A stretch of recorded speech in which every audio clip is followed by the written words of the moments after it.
Raka sering membantu Namira mengerjakan tugas yang sulit. Namira sebaliknya sering membawakan Raka makanan kecil saat ia lembur di lab.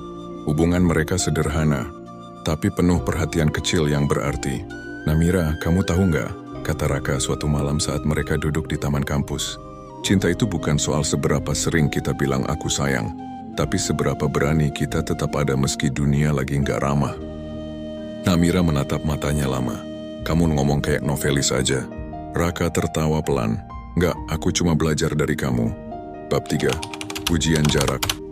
Setelah wisuda, Raka mendapat tawaran kerja di luar negeri. Sementara Namira masih harus menyelesaikan skripsi dan magang di Jakarta. Hari perpisahan tiba, di bandara yang dingin dan ramai.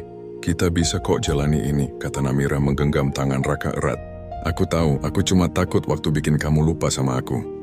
Namira menggeleng. "Enggak mungkin, kamu bagian dari setiap rencana hidupku." Jarak akhirnya menjadi guru kesabaran. Mereka hanya bisa berbicara lewat video call, saling mengirim surat digital, atau sekadar voice note di tengah malam. Kadang waktu terasa lambat, kadang dunia terasa kejam. Tapi cinta mereka terus hidup, menembus layar dan zona waktu. Bab 4.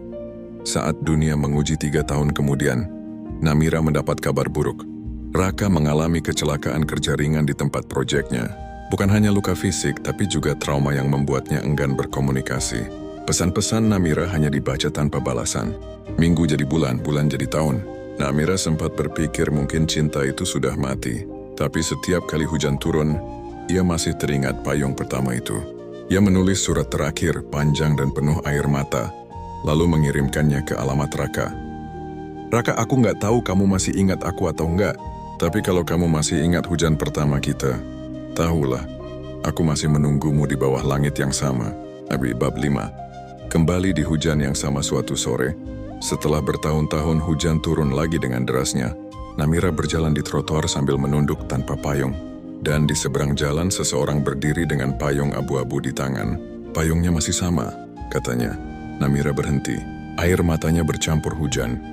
Raka berdiri di sana dengan bekas luka di pelipis tapi senyum yang sama seperti dulu. "Maaf, aku lama banget nyari jalan pulang," bisik Raka. Namira menatapnya. "Yang penting kamu pulang." Dan di bawah itu meeting berbroken.